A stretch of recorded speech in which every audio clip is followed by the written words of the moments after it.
It seems like creatives always get a bad rap. From childlike tantrums and ridiculous green room requests, strange superstitions, and even self-mutilation, it's clear that artists have plenty of strange habits. But they've also made a pretty big impact on the world. Hi, I'm Kate Rooney. And I'm Jess Guffey. And you're listening to Creatives Are the Worst, presented by Design Pickle, the leading flat-rate graphic design and creative services platform. In this podcast, we'll be uncovering the fascinating myths and shocking stories behind the artists we love, or in some cases, love to hate, as we try to determine, are creatives the worst? Hello, and welcome to Creatives Are the Worst, presented by Design Pickle. My name is Kate, and I am joined by my effervescent co-host, Jess Guffey. We really do use, the nicest words to describe each other here. It's really alarming when you think of the other things we say. Hey, I believe it. I believe you are super effervescent, especially when you cough into the mic. Thank you so much. Beautiful. We did just do vocal exercises because we're real professionals at that and have no idea what we're doing. We didn't actually look up how to do vocal exercises. We just decided to yell into the mic. And make bird noises at one point, I think. Needless to say, I don't think my vocal cords feel any better or worse. Maybe worse. We might have just fried them. Mine feels smooth as honey. Wow. Just trickling down a stream. Okay. For days. Well, Jess, before we start, I just wanted to talk about this really great show that I discovered. Oh, tell me. And I want to share it with the world. It's called Toast of London. Have you heard of this? I have not, and I'm kind of mad that you're just now waiting to tell me about this until, Sorry, I'm not sorry, but it's just a quintessential British comedy. It's totally off the wall and weird. It is super weird. You kind of start watching it and you're like, what is happening?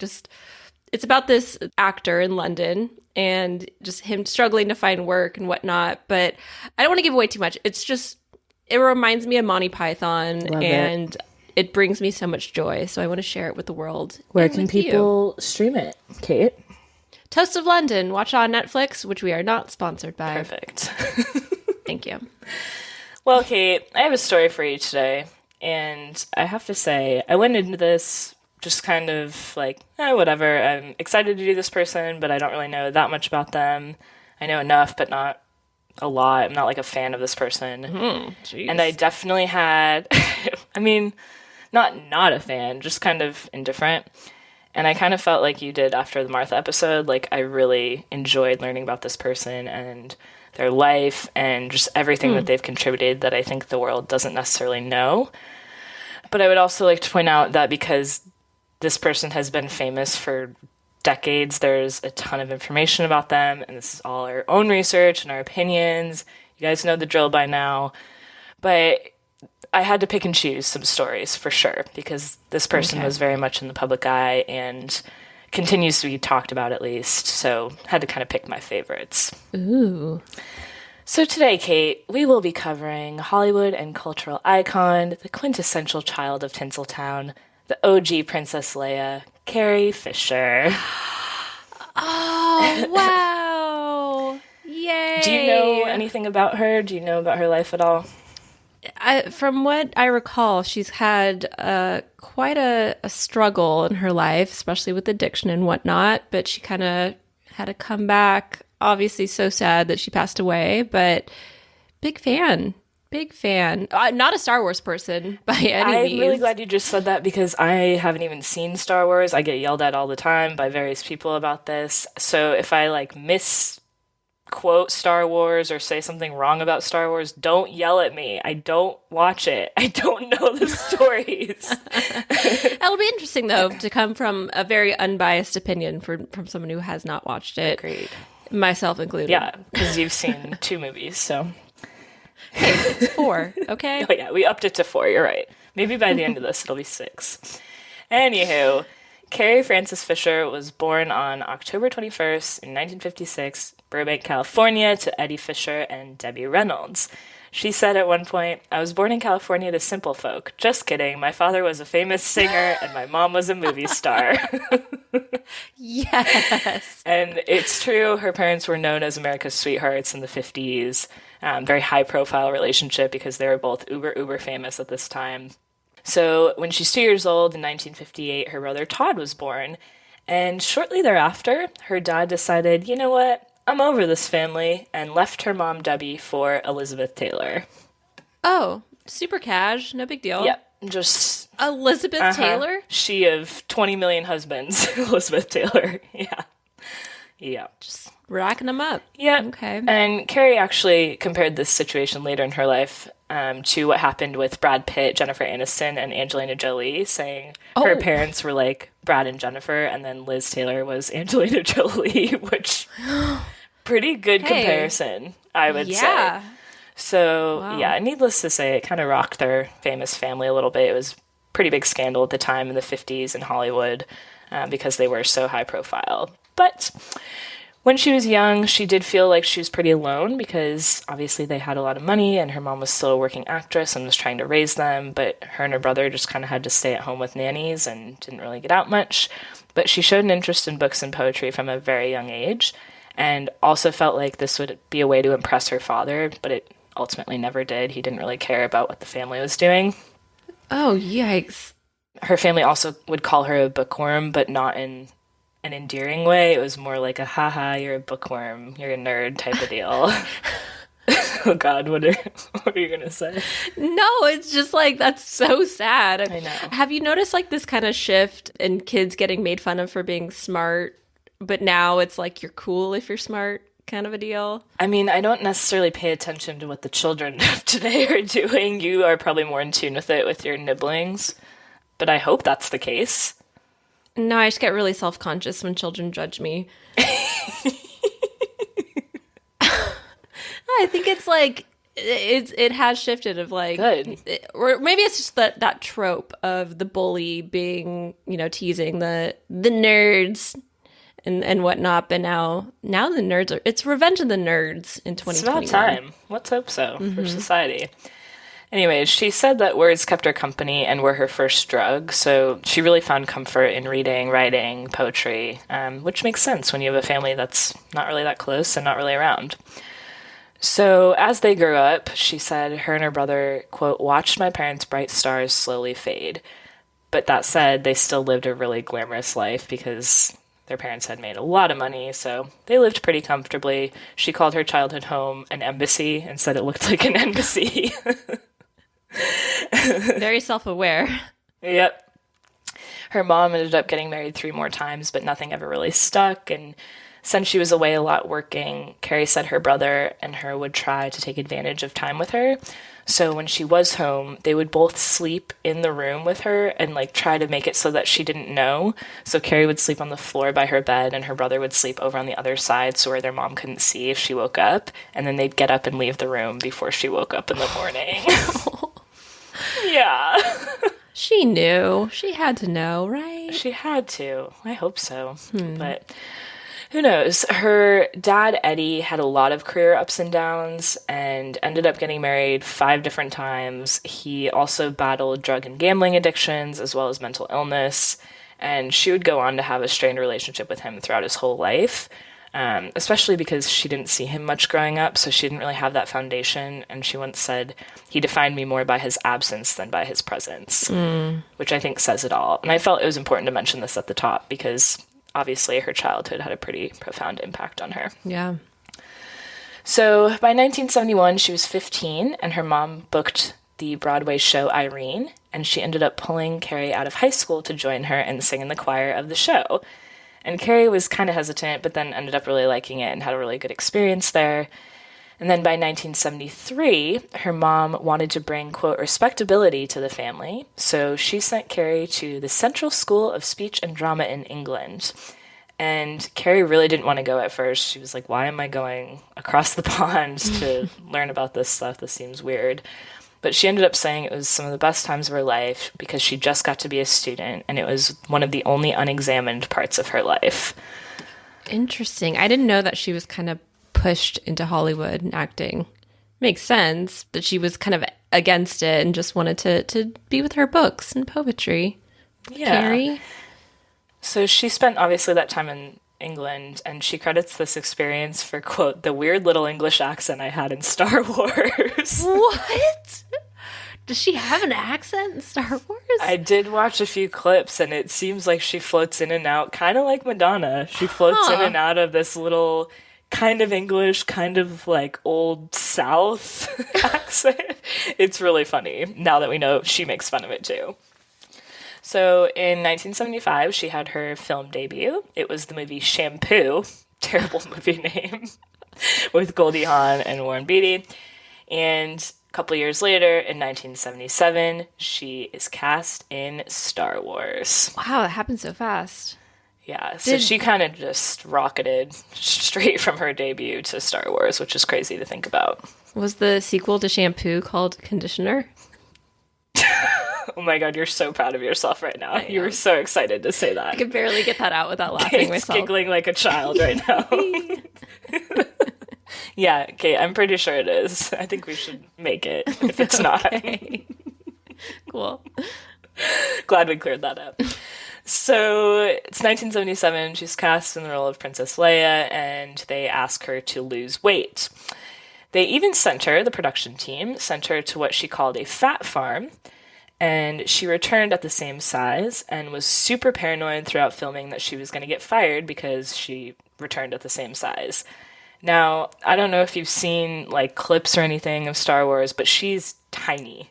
Tiny in this. Yeah, when I say I haven't seen Star Wars, I think I've seen all of the original ones when I was much younger, but I didn't follow along. My brother was super into Star Wars, so it was just from that. But yeah, she's so tiny. It doesn't surprise me in any way, but doesn't make it any less awful. Agreed. And we'll talk about Star Wars throughout in her experiences because at various times of her life, she has recalled or offered up more information that people didn't necessarily know at the time.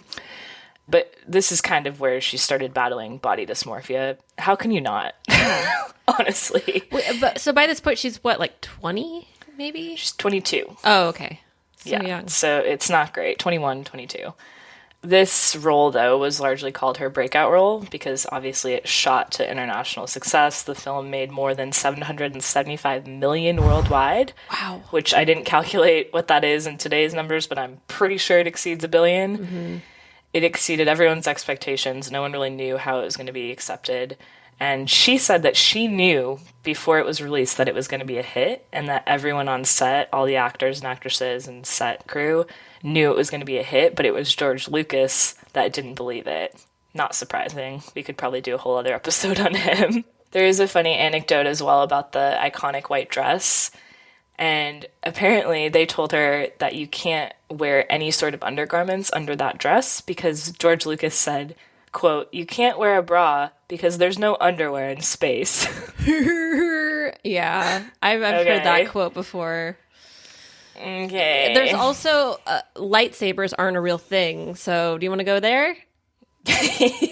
So true. So true. So on the set, she ended up meeting singer Paul Simon, and they started dating around this time. And she also started hanging out with the cast of SNL a lot and became good friends with John Belushi, started doing a lot of drugs with him, but really started hanging out with that crowd. Now, as we know, there was a sequel and a million other sequels nowadays to Star Wars, The Empire Strikes Back, that came out in 1980. And allegedly on set, she started doing cocaine off of the ice planet on set. Oh. Yep. And said, "I didn't even like cocaine that much. It was just a case of getting on whatever train I needed to get high." Yeah. And this often is cited as kind of her, I don't want to use the term gateway drug because that's so like drug abuse resistance education coming out, but it really was. And it kind of started her journey into drugs. So she started doing more opiates, more cocaine, hallucinogens, and everything after this. Prior to that point, she had really only smoked weed with her mom, and she was 13 when she started doing that, which is interesting. But then really started doing cocaine on the set of Empire Strikes Back. So In the same year, in 1980, she also appears in the movie Blues Brothers. Have you seen this one, Kate? I have seen Blues Brothers. Of course. I forgot that she was in it. It's been Me too. ages. So on set, her good friend John Belushi, as you recall, they had been hanging out over the past several years. He really started to see signs that she was developing a drug problem and pulled her aside to kind of warn her. And obviously, very sad knowing what we know about John Belushi and how he passed away. But it's like he saw himself in her, I think, and acknowledged it. And obviously, it didn't really stop her at this point. She had also been casually seeing Dan Aykroyd because her relationship with Paul Simon at this point was just all over the place. But the relationship got serious when he saved her from choking on a Brussels sprout on the set of Blues Brothers. That's hot. So that's how he did the Heimlich or something? How do you... Yeah, he saved her from choking.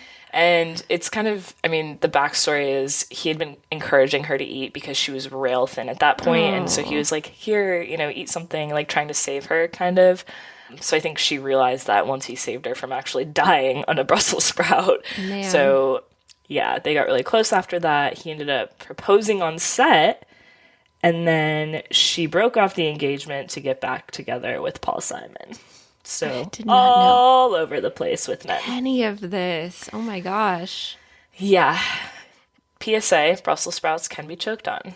So I've had to give the Heimlich before to someone and save their life. Have you really? # fun facts. Yeah, it was gnarly. So it happened so fast, and it was just like, I had been a lifeguard when I was younger, so I'd done all that training, and when it happened, it was like, whoop, turn you around, and I'm not going to say who, but someone was choking on a meatball, and it popped right out, and then the dog ate it. So scary. That's so scary, though. I mean, people are so helpless. Like, yeah. Well, tip, if you're alone and you're choking, try to run into like a corner of something with your stomach to, I don't know how we got so off the rails. Sorry. It's fine. It was a pretty monumental moment for her relationship with Dan Aykroyd. Yeah. So it's fine. I feel like we've talked a lot about Dan Aykroyd in this podcast, too. Just have we? De facto. Yeah. That's true. It's kind of like 6 degrees of separation from Dan Aykroyd at this point. 6 degrees of Dan Aykroyd. Yep. So the same year, she returned to Broadway to appear in censored scenes from King Kong, which I know nothing about and didn't look into, but it sounds really interesting based on the title. It's called Censored Scenes of King Kong? Yes, that is the title of the play. Mm-hmm. Yeah. No idea. We'll have to Google that one later. I don't know if you should. I don't know if we should either. Anyways, also because of the first 2 Star Wars being out and her being in Blues Brothers and being on Broadway, she was really, really famous, obviously, at this point, and people called her one of the most relatable stars of the moment around this time because she was just open and honest and kind of a refreshing take on what used to be just prim and proper Hollywood and all that good stuff. So people really liked her because of that. Now, by 1983, Return of the Jedi hits theaters. She goes on set for that, films it. To promote the film, she wore an iconic metal bikini for the cover of Rolling Stone, which, if you haven't seen it, please Google it as you're listening to this podcast, because that whole shot is something else. Oh. There are characters from Star Wars in it, and it's interesting. Because that's the one where she's trapped by Jabba, right? Yeah. It's something. And she does address this later on and said that people forever held her to that body standard because of this one photo shoot. And that kind of messed her up a little bit, knowing that she would never look like that again because she was 24 at the time. Like, how are you going to look like that again? So she also said she doesn't resent being thought of as Princess Leia. I think we've seen a lot of people that we've covered in the past, they get really sick of being pigeonholed or they're paranoid about it. And she didn't hate being thought of as Princess Leia. Obviously, there's a lot of weird stuff around, like, what people would say to her and, things like that. But she once said, I like Princess Leia. I like how she was feisty. I like how she killed Jabba the Hutt. That's my favorite thing she did. Whoa, spoiler alert, Jess. Jeez. Okay, if you haven't seen the original Star Wars movies by now, I don't know what to tell you. I think the statute of limitations has hit on that. Not a bad role to feel pigeonholed in, because she is a badass. Yeah. Movies. And I like that she recognized that she was feisty, and that's why she liked her. I think that's a really cool thing to be able to relate to, is playing a character.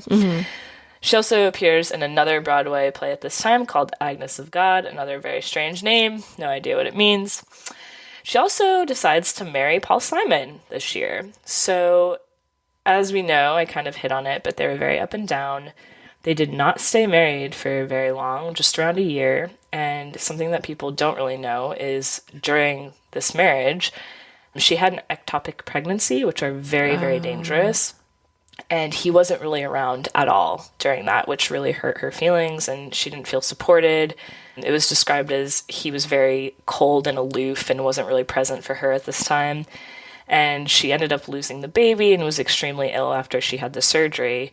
And people say that this is ultimately the reason that their marriage ended, because she kind of never forgave him for not being there for her. It's so sad. I mean, that's already such a traumatic experience, but to not have your partner there to support you is, oh man. And it sounded like she didn't have a great family life to draw from, so she doesn't really know. Oh man. Yeah. And even though their marriage ended, they ended up getting back together and dating again. So it's all over the place. Ultimately, they were on and off for a span of 12 years, obviously non-consecutively. And he did write several songs about her. You can call me Al. Yep, that's it. Me and Julio down in the schoolyard. She's Julio. So romantic. Just kidding. But she did say one time, if you can get Paul to write a song about you, do it. Oh, okay. So casual. It's on my bucket list. Right? So the song Heart and Bones is about their romance, and then also probably the most notable one is She Moves On. Aww. And there's a line in there for the female vocals that says, "You've underestimated my power," which many people speculate is a Darth Vader reference. I don't know what it means with Darth Vader, but probably makes sense. Little Easter egg. Fun. Yep. She also later said, in reference to her relationship with Paul, "I'm not good at relationships. I'm not cooperative enough. I couldn't give him the peace that he needed. Also, it's interesting when you're with another celebrity. The issue of celebrity becomes neutralized and you can get onto your bigger problems. We both had very interesting fights. It's all a shame because he and I were very good together in the ways that we were good. But like I said, I don't supply someone with a really peaceful home."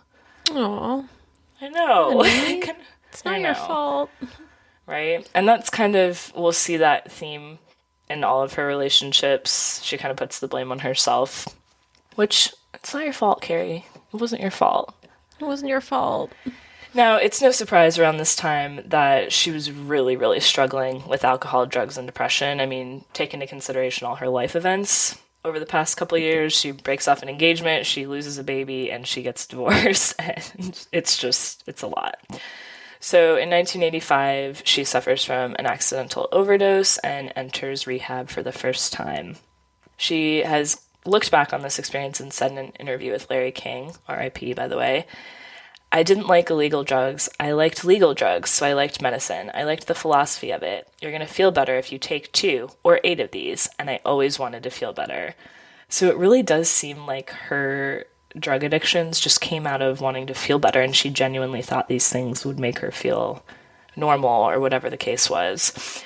Around this time, she also called herself Joan of Narc, patron saint of addicts. Oh man, it's so sad, but also her sense of humor about everything. That's something we all cherish about her. Yes. I mean, she's so open about things and was able to poke fun at herself, but oh, that really breaks my heart. I know.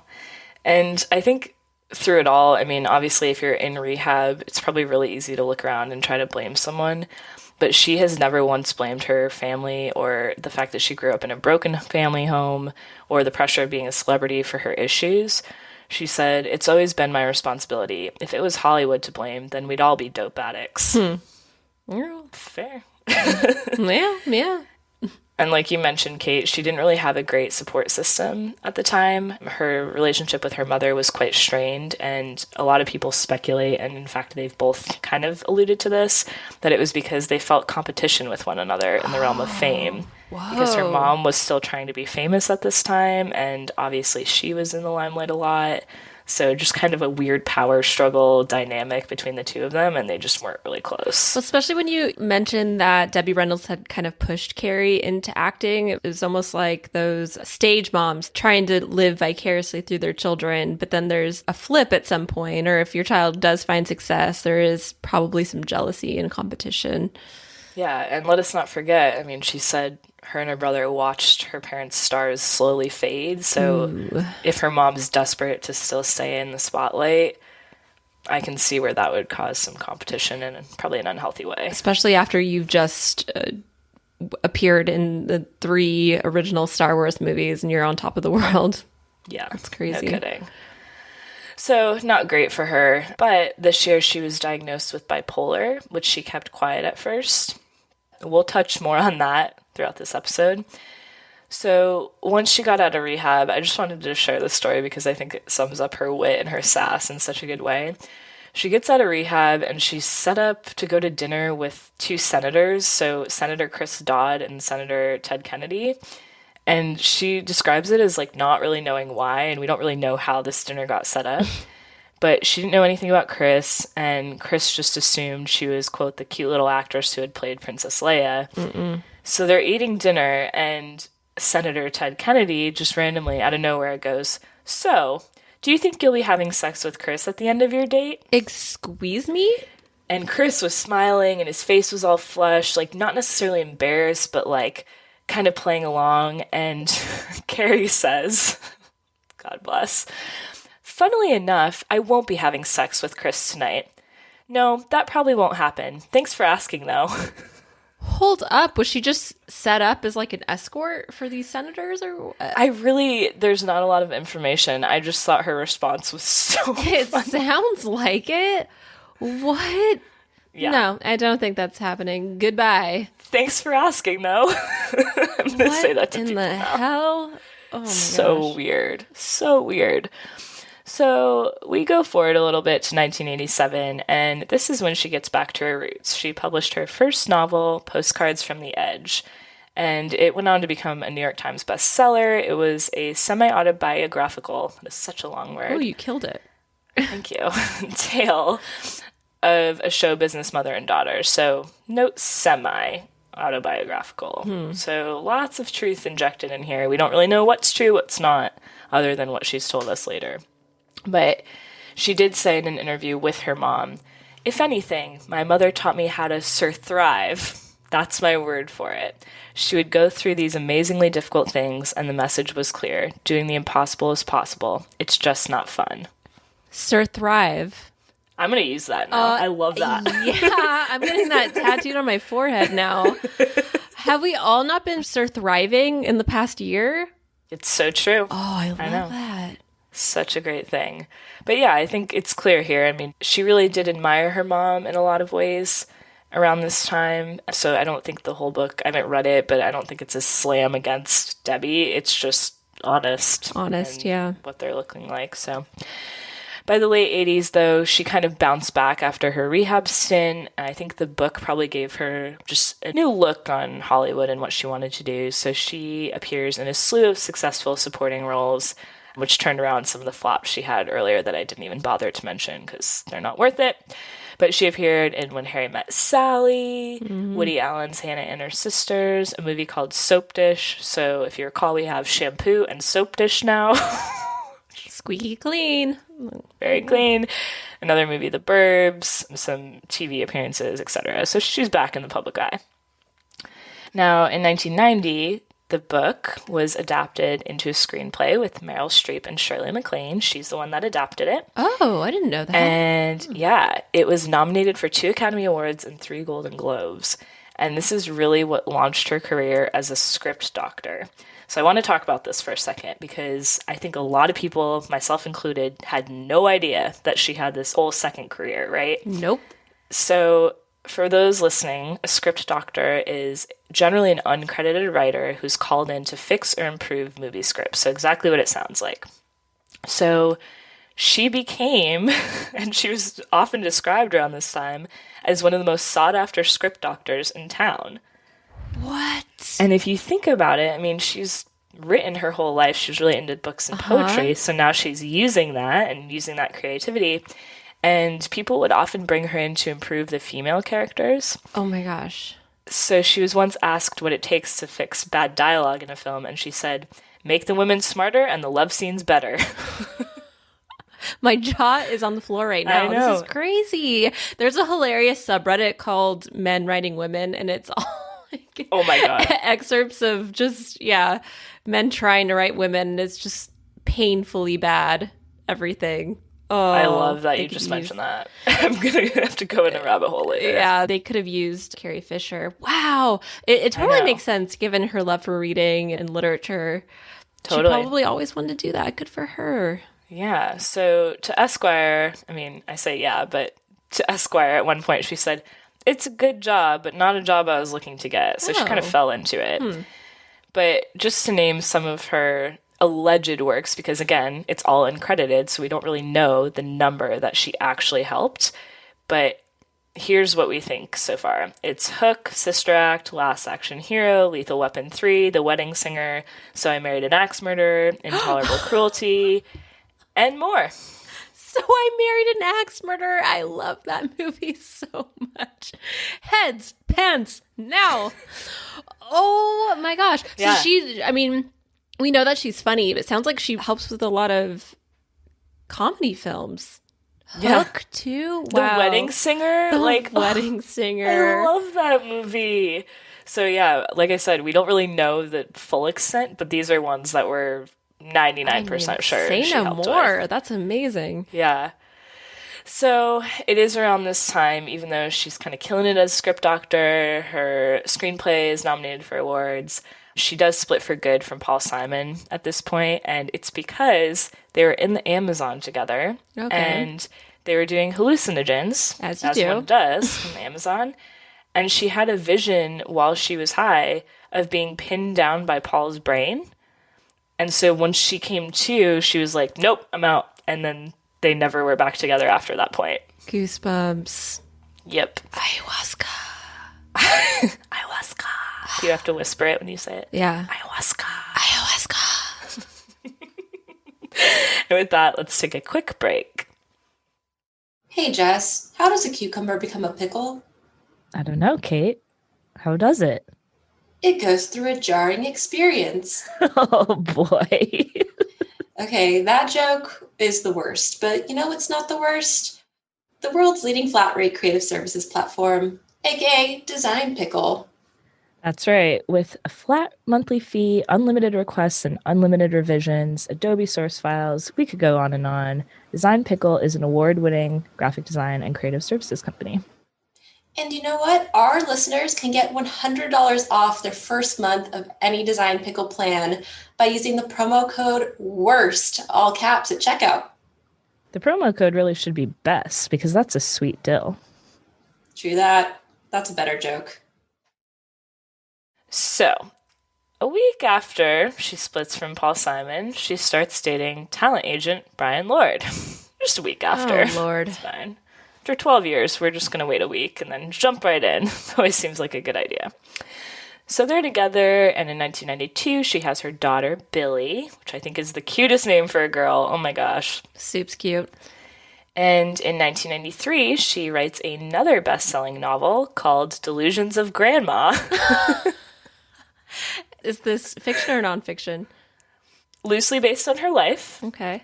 It also, in the story, it touches briefly on her very famous parties, which I did not know about. Oh. But legend has it, she threw some of the most incredible parties that people would clamor to go to. Like, everyone wanted to go to a Carrie Fisher party. So I probably could have done an entire tangent on this, but just to talk about it briefly, lots of stories and lore around these. Someone who worked with her on this specific book said, honestly, I came home from the first one and started to make a list of who is there and realized it would be much easier to make a list of who wasn't there in terms of celebrities. Oh. There was a strict guest list, and celebrities there actually got quietly excited over the fellow celebrities. That's how high profile the people in attendance were. Uh-huh. So people like Elizabeth Taylor, Francis Ford Coppola, Tom Hanks, George Lucas, Meryl Streep, Barbara Streisand, the list goes on and on and on. But very high profile people would attend these things. And the same person who wrote this book with her, helped her write this, said, "It amused the hell out of me to see these people who didn't weigh more than 1 ounce, who tortured restaurants all year long for healthy low-cal food. And there they were, bellied up, eating like they'd never had food before." I don't know why my brain went here, but I'm thinking of like the gods, the Greek gods just feasting, and Right? I don't even know. I pictured the same thing, kind of. I pictured like the full tables that you see in old paintings. Yeah. What? Because That's a good description from that person. Those names that you just dropped, I mean, it's like to have that much star power in one room is insane. Pretty crazy. And she threw these throughout her whole life. It wasn't just around this time. Like, she always wanted people together. So I just thought that was a fun thing about her. Now, in 1994, her and Brian are still together, but they decide to call it a quits. And Brian, I don't know if you know this, but later was in a relationship with a man who he is now married to. But the two remained close and co-parent Billy. And Carrie joked about making him gay with her addiction to codeine. Oh. And she said, I don't think that's how it works, but okay, Carrie. She said, "When we met, he had hair. I make them bald, I turn them gay." That's power. Right? She's like a witch. That just made me laugh. But unfortunately, it took a toll on her mental health. So in 1995, she had to stay in a mental hospital and was just feeling very defeated about everything going on. And as you recall, she's bipolar, so it makes sense. Again, this is I don't know, we're like 20 for 20 with creatives that we cover who have ended up in the mental hospital. So yeah, it's no joke. It's so sad when you really look at it. That's the only thing I have to say. So she's out of the public eye for a few years, but in 1997, she's feeling better. She returns to the screen after a decade away, but just in pretty small roles. So she was in Austin Powers, and honestly, I don't even remember who she was in Austin Powers, but roles like that. By 2000, she decides that enough is enough. I'm going to make my bipolar diagnosis public because people really didn't know what was going on with her at the time. So she made the official announcement that she was battling mental illness with Diane Sawyer. And she really, I did not know this either, she really set the stage for other celebrities to be able to do this. No one had really publicly spoken on the subject before. So Catherine Zeta-Jones came out after the fact with her story. That's right. She really paved the way for people to feel comfortable doing so. Now, it's around this time, because people found out that she was bipolar and she talked about it, they evidently used her photo in the abnormal psychology textbook, but it's a photo of Princess Leia. Oh, come on. Are you kidding me? Princess Leia is not bipolar. Right? That's what she jokes about. She's like, okay, she's bipolar, I'm not. So weird. That's the best photo they could get? Come on. So I think because she felt empowered by, seeing other people then come out with their own stories and whatnot, this really kicked off her advocacy around mental health. And this is something that throughout the rest of her life, she would advocate for, to destigmatize mental health, talk about mental illness openly, encourage people to get help, etc. She said, "One of the things that baffles me, and there are quite a few, is how there can be so much lingering stigma with regards to mental illness, specifically bipolar. In my opinion, living with manic depression takes a tremendous amount of balls." It does. Preach. So I love that she did all that, but she also, around this time, stopped doing script doctor work. She said, "Probably there are still people who get the job without having to jump through hoops, but there's more hoop jumping now. As maybe there should be, because it's a very lucrative thing to do, but I don't like the hoops. And you wouldn't either as a writer. They say, well, what would you do if you got this job? So basically, you're giving them your ideas, you're giving them your writing for free. And then generally, they go, nah, we found someone else. And they probably always wanted that someone else. So I don't want to play. And they still have tried to engage me. They still are like, you essentially have the job. You just have to come in and talk to them. And you don't. It's bullshit.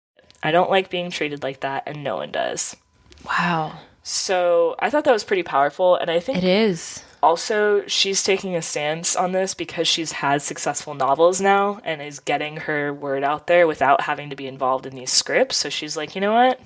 I don't need to do this anymore. It's lucrative, whatever. I don't need the money, and I don't want to jump through your hoops. Yeah, Bye. well, I mean, it sounds like the industry is just taking advantage of people, not wanting to pay them, just let's squeeze your ideas out of you and then carry on. I'm sure she was probably like blacklisted after she said or was outspoken about it because they're like, don't give away our secrets. It immediately made me think of, I don't know if you've ever had to do this for a job, but have you ever gone through an interview process and they ask you to give ideas on what your vision is for something, and then they end up not hiring you and taking your ideas? That's what it is. It's just in corporate world instead of Hollywood. Yeah, don't do that to people. Right? I can relate, and that sucks, and I'm happy that she decided to move on. So in 2002, she got her own interview show called Conversations from the Edge with Carrie Fisher. I don't know much about it. There wasn't that much information out there, but I'm guessing it was pretty funny knowing what we know about her. Yeah. By 2004, she releases another best-selling book based on her life experiences called The Best Awful There Is.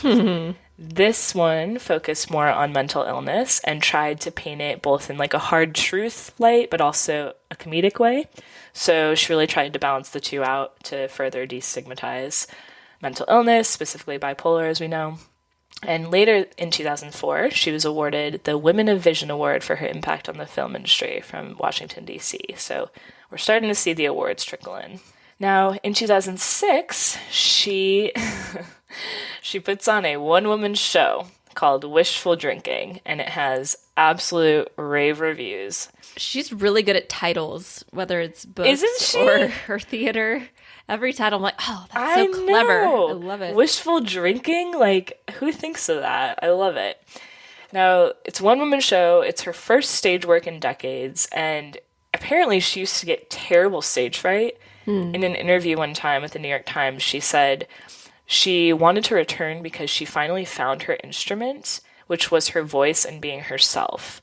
So she felt like she didn't really have anything to say, but she was willing to overcome her stage fright because she felt like she wanted to get her message out there.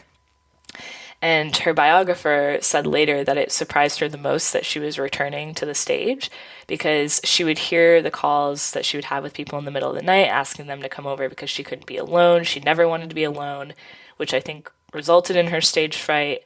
Being on stage by herself just terrified her. And she'd be witty on stage while she was doing a book tour, but in the morning she'd be throwing up about it.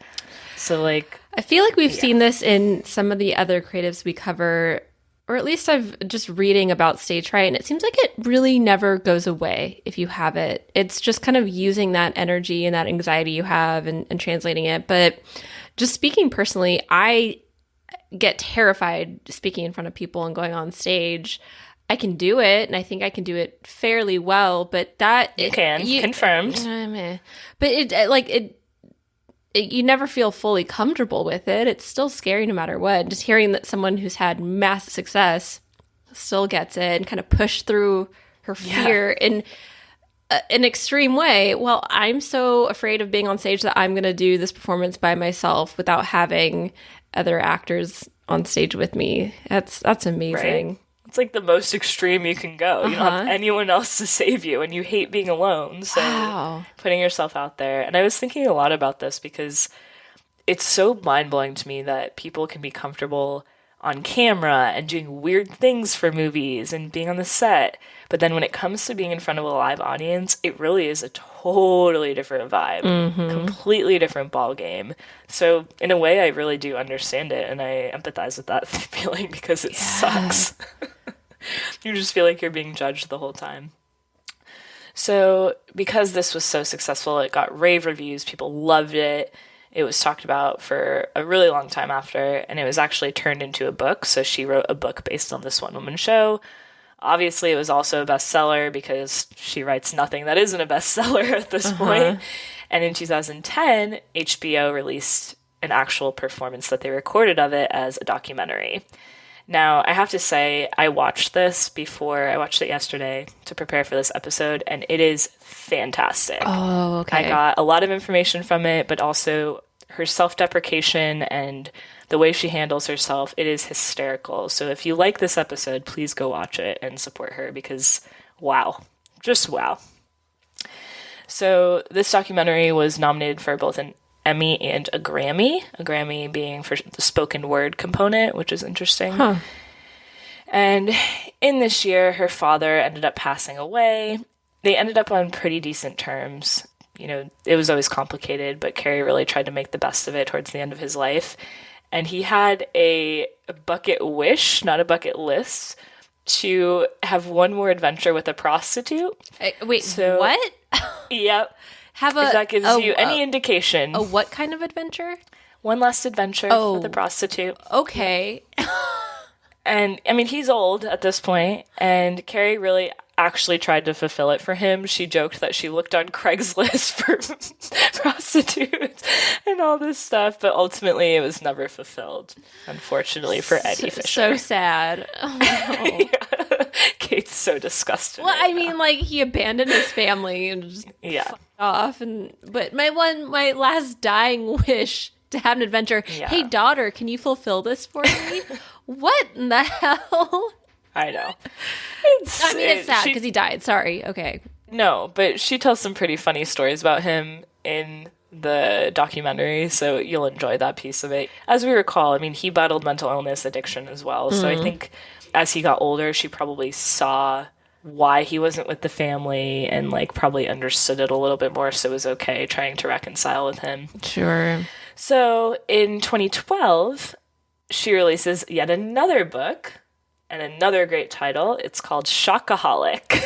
Oh, come on. I didn't know she was such an accomplished writer. I mean, like, this all makes total sense. Doesn't it? What's her passion? Wow. Yep. So in this book, she talked a lot about mental illness as well, and she touched on shock therapy, which is probably where we get the name from, and said it worked wonders for her depression. She really wanted to clear up that it's not what it looks like in the movies or TV. It's so over the top when you see it, and she references One Flew Over the Cuckoo's Nest. She's like, that's not accurate. That's not what it's like. And she said it helped her immensely. She said it was a mute button for her depressive thoughts. And she said the only thing that it did have a negative impact on was her short-term memory, but she didn't care because it made her feel better. And that's true. I mean, if it works for you, who cares? Yeah. Who cares if you can't remember what you ate for lunch? So, in this book, she also talked about her body image and said she wished she didn't care so much about how she looks, but she does. So this is something that we're still seeing decades later after Star Wars. And you have to wonder, I found myself wondering, did those asshole producers that first sent her to a fat farm, are they the reason that she battled this the rest of her life? Yeah. Oh, I mean, I'm sure it's a ton of different factors, but that alone. And this is just one situation. That still happens in Hollywood and has been such a big issue of forcing young women and men to change their appearances for roles and to an unhealthy extent.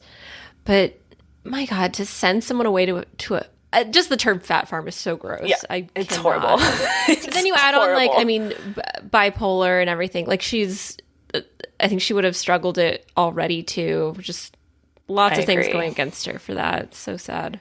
They call them triggers or whatever to really set certain things off. And in this case, I feel like she probably always had it in her, but the trigger was for her body dysmorphia was getting sent to fat farm. Yeah. And think about, like, you said the picture of Princess Leia is in the Abnormal Psych book.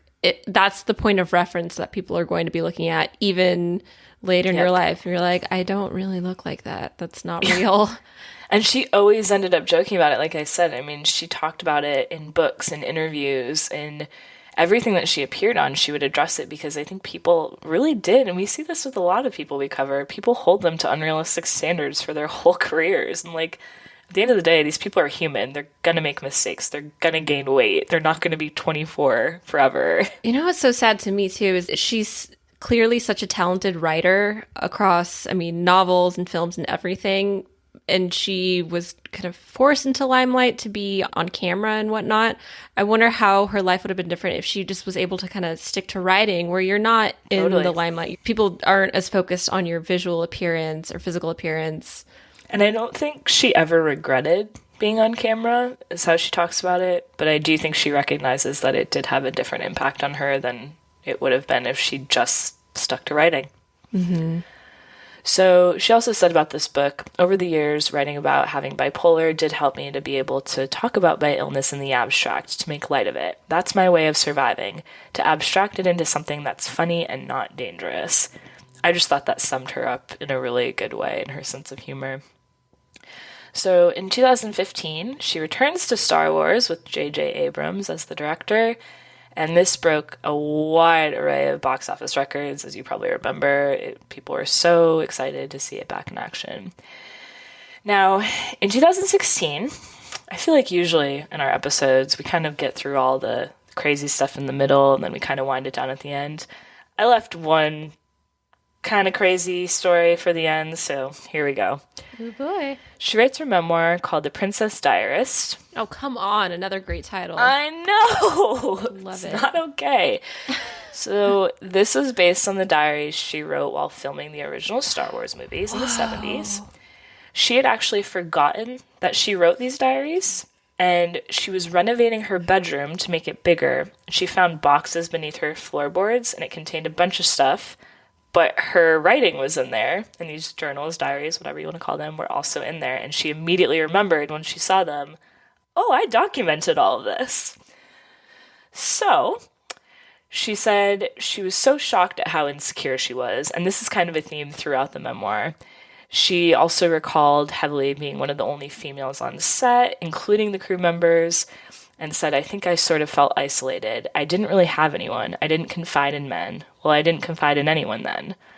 And the crew would kind of not poke fun at her, but they would call her our little princess and things like that, which made me feel really icky. Yeah. Not great. So, I'm kind of setting the stage here because when the book actually dropped, it was a huge controversy because she revealed the details of an affair that she had with Harrison Ford, which had been kept secret for nearly 40 years. Wow. Yep. So scandal. when they were filming, she was super young. She was 21 when the movie came out. At the time of the actual affair, she was 19 and he was 33 with a wife and 2 children. Whoopsies.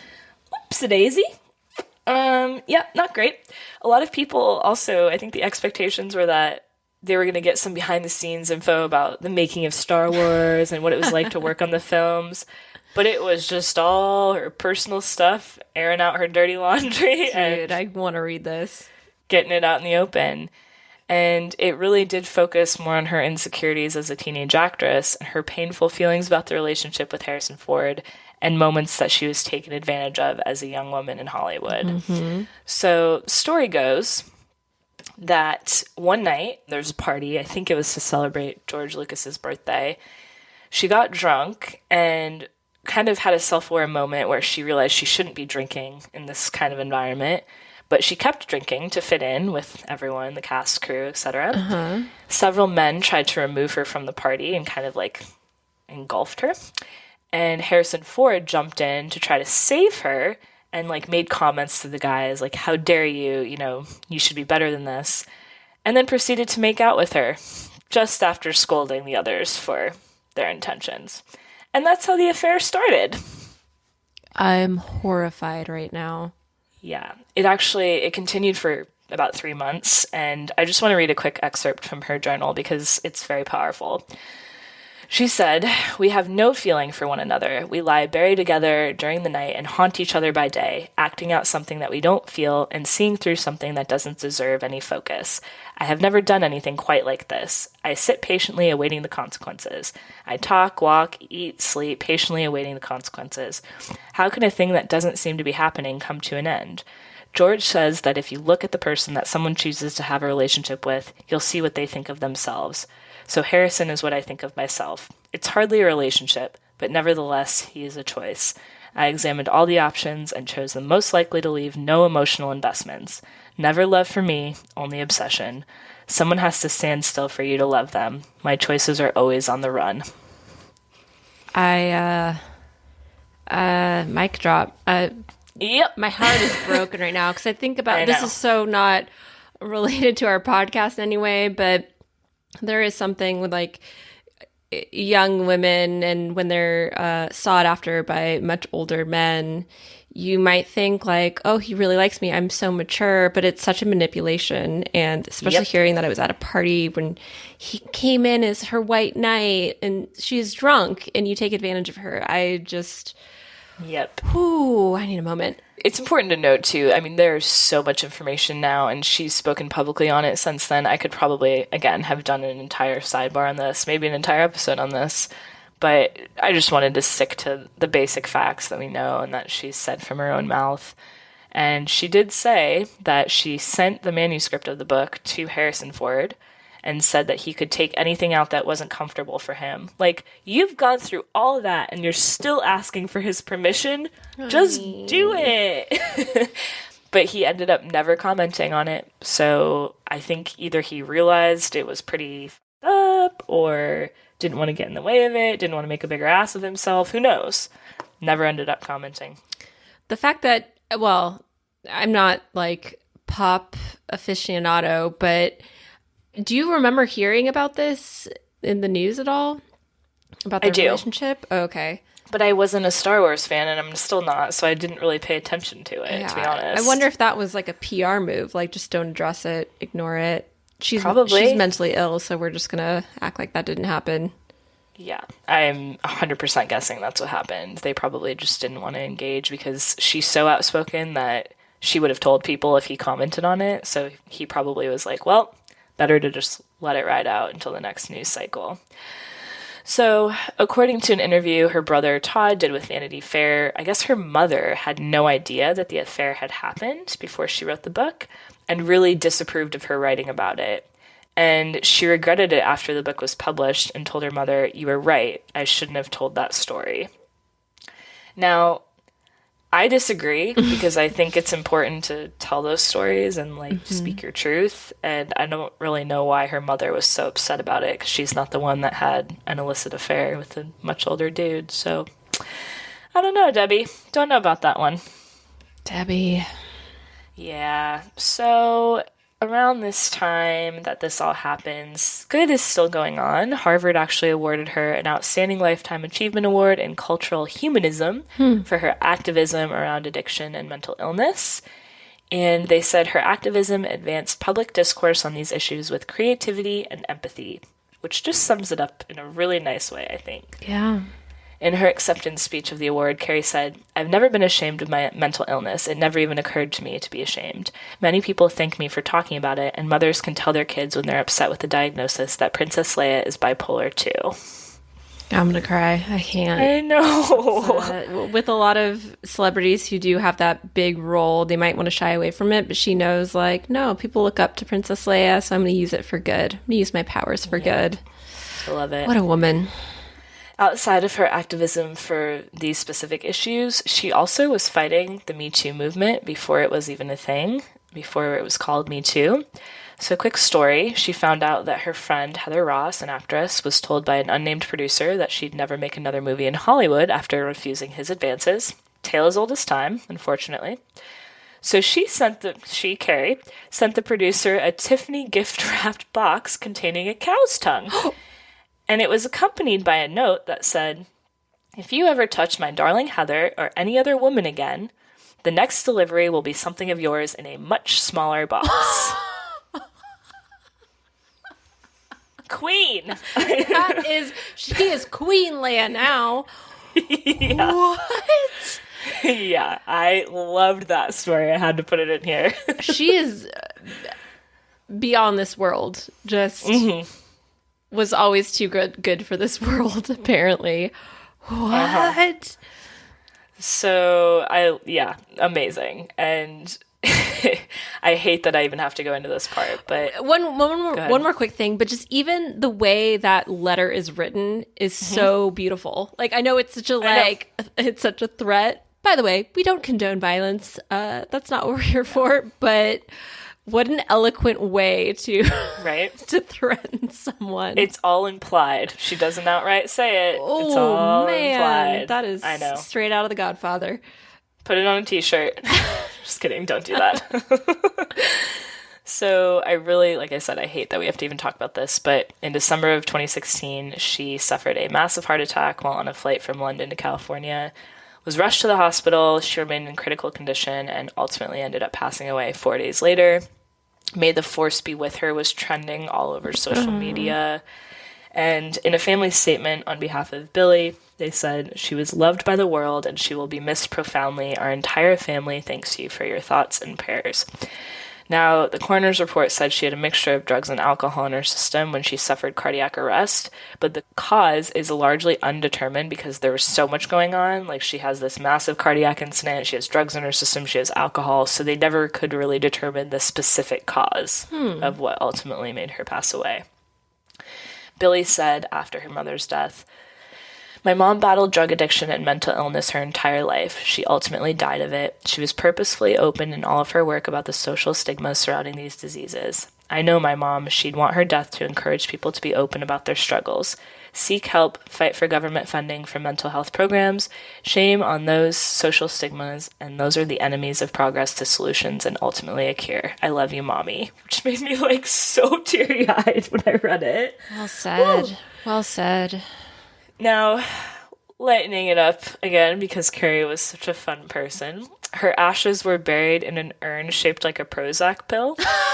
And I guess she had a giant Prozac pill in her house. And her brother Todd said it was one of her favorite things. So he and Billy decided it was the only appropriate way to bury her. They wanted it in the Prozac pill. I love her so much. And it breaks my heart thinking about how much she struggled with. It sounds like it was just ongoing and she made the most of it she could. Yep. But even hearing all the things that were so funny, there's always that twinge of pain behind all of it. But so true. She's a real warrior, you know? Yep. And in typical Carrie fashion, she pre-wrote her own obituary just for fun at one point and said, "I want it reported that I drowned in moonlight, strangled by my own bra." I remember that. So great. So great.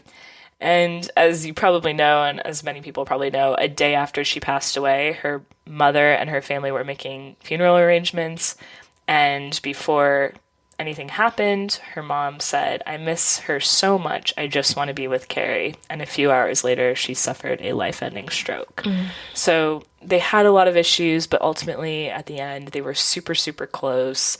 Their houses were even next door, and they basically shared a driveway. So they really turned it around. They did interviews together towards the end that if you like this story at all, please go read them because they're fantastic. They had such good banter. So it really warmed my heart to know she did kind of reconcile with both her parents after a rough start. It's a complicated relationship, but it's family and they love each other. It's, oh, wow. Exactly. So in 2017, she appears in The Last Jedi. So fun story about this that I didn't know. And again, I keep saying this throughout the whole thing, but I genuinely, if you're interested in these stories, go look up these articles and we can post them too. But there's a really cool oral history in Vanity Fair about how J.J. Abrams and the team worked to reconstruct old shots to get Princess Leia in this movie. And they asked Billy permission to do so, and she was like, absolutely. So they really had to kind of reverse engineer all these cut shots from the 2015 movie, but they felt really strongly about her being in there as Carrie Fisher, not anyone else. In 2018, she was posthumously awarded Disney Legend, which is a big deal, and also a Grammy for her spoken word performance of The Princess Diarist. Over her career, she appeared in about 50 movies, countless TV shows, and wrote 8 books. Few quotes to sum it up. Throughout her life, she was known as the witty host of hundreds of star-packed soirees, as well as a caring, generous friend and unapologetic truth-teller. When asked what Carrie's greatest achievement was, her biographer said, her unique charisma and ability to be at the center of people's lives. After she died, there was an immediate small memorial at her house, and Richard Dreyfuss said to everyone assembled, without Carrie, we would just be separate people. Vanity Fair also said, while it can be grotesque to watch celebrities publicly lamenting life's hand, Carrie used her wit, talent, and experiences to entertain audiences everywhere from movie screens to Twitter streams. Carrie said, my life wasn't funny, it would just be true. Let's say something happens, and from a certain slant, it's tragic. And then time passes, and you go to the funny slant, and now that very same thing can no longer do you harm. Wow. Last but not least, I will leave us all with some wisdom that Carrie provided to Rolling Stone when asked what are the important rules to live by. She said, be kind, don't hurt other people. It's all the sort of Christian ethics stuff I thought was bullshit when I was a kid. But it turns out it's not bullshit. Tell the truth, be kind, all that corny stuff. Gosh. Yeah. So, Kate, I hate even asking this question. I know. Was Carrie the worst? Oh, the worst. The absolute worst. No, that was very moving. And just hearing those quotes alone sounds like she clearly touched so many lives.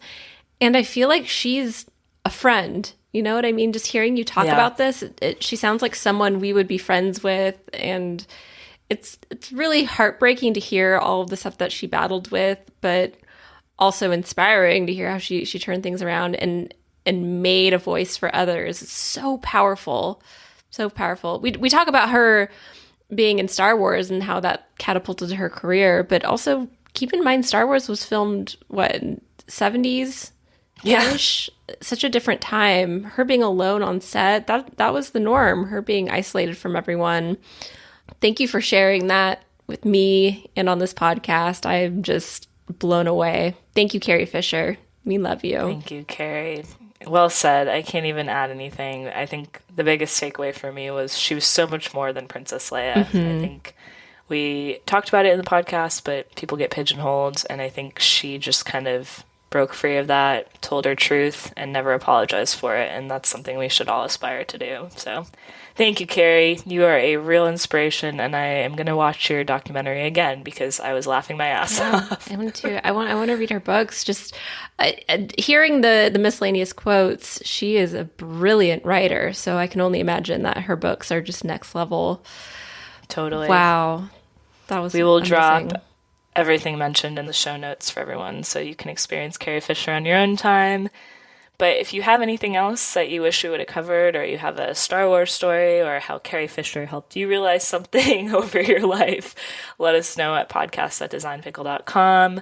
Give us a follow on @creatives on Instagram and Worst Creatives on Twitter. And that's it for this week. Yeah, well done. We got a couple of great recommendations for folks we want to cover next, or people, our listeners want us to cover. So if you have any ideas, please let us know. Podcast@designpickle.com. Wow, well done, Jess. That was beautiful. Thanks, I can't Kate. say it I'm enough. going to go cry real quick. What? I want to go laugh. Let's laugh. I think that's what Carrie would want. You know? That's so true. Yeah. Do what Carrie would do. What would WWCD. It's her do new it. mantra. Let's do it. Have a great week, everyone. We'll see you next week. Bye. Goodbye. Thanks for listening to Creatives Are the Worst. If you like what you're hearing, or if you think that we're the worst, please leave us a review on your podcast platform of choice. We'd love to hear from you. You can also contact us directly at podcasts@designpickle.com, and a big thanks to Design Pickle for sponsoring the show. Join us next week as we once again try to answer the question, are creatives the worst?